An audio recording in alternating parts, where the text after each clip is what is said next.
You ever notice how the second someone says, well, the other caterer did it better, your stomach drops like you just stepped off a roller coaster you didn't sign up for?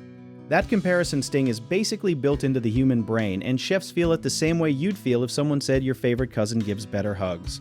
The trick is realizing the customer isn't trying to ruin your day, they're just translating their confusion into the only language they know, which is comparison. Think about it like this. When a client says, the other guy's pasta was saucier, they're not filing a lawsuit against your noodles, they're giving you a clue about what they actually want. Most chefs hear criticism and panic like the kitchen caught fire, but really it's just information wearing a slightly rude costume. Once you flip that switch in your head, the whole conversation gets easier. A calm response always beats a defensive one, and that is not just some fortune cookie wisdom, it is basic psychology. If you get prickly, the customer doubles down because now it feels like a fight instead of a chat. But if you stay chill, almost like you're vibing to lo-fi music in the back of your brain, the customer relaxes too, because nobody wants to argue with someone who seems unbothered. Here's a simple formula you can use every single time. Acknowledge what they said, ask a clarifying question, then offer a next step. Kind of like a tiny 3-step dance that never goes out of style. I hear you. Can you tell me more about what you loved about that dish, and would you like me to try a version closer to that next time?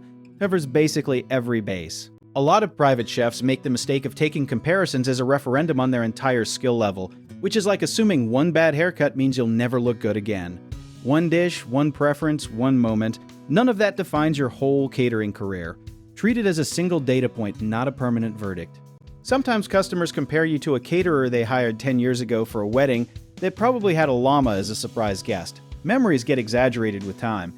Nostalgia makes food taste better in someone's memory than it ever tasted in real life, which means you're sometimes competing with a memory, not an actual meal. Knowing this helps you respond with curiosity instead of defensiveness, because you're not really losing to another chef, you're losing to someone's rose-colored memory bank. You also want to avoid trash-talking the competition. Even if your inner monologue is doing somersaults of judgment, bad-mouthing another chef makes you look insecure, kind of like when a kid brags about their dad being stronger than everyone else's dad. Instead, compliment what you can honestly compliment, then pivot smoothly to what makes your food special. Specificity is your secret weapon here. Instead of saying, my food is great, explain the why. Like, I slow roast the garlic for 45 minutes so it turns sweet instead of sharp. That kind of detail makes customers feel like they're getting insider knowledge instead of generic chef talk. Private chefs and caterers also need to remember that taste is wildly personal, more personal than someone's taste in music or movies. What one client calls perfectly seasoned, another calls way too salty, and neither person is wrong, they're just wired differently. Once you accept that food preference is basically a fingerprint, comparisons stop feeling like attacks and start feeling like puzzles to solve. A good move is asking the customer to rank specific qualities instead of giving a vague compliment to the competition.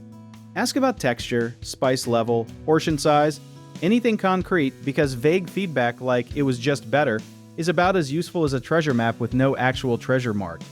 The more specific the question, the more useful the answer becomes.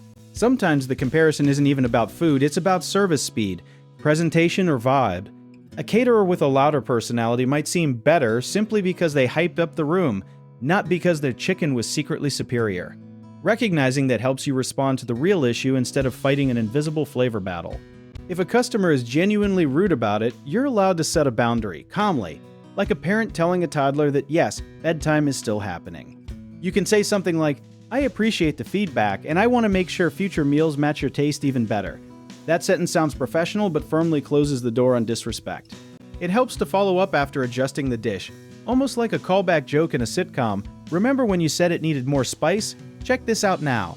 This shows growth, almost like a character arc, and customers love seeing their feedback actually used. It also builds trust faster than almost anything else you can do. At the end of the day, comparisons aren't really insults, they're requests wearing a costume, kind of like a kid dressed as a pirate, but really just wanting candy. Once you see the comparison as a request instead of a competition, the entire conversation becomes way less stressful and way more productive. You stop defending your identity and start solving an actual puzzle.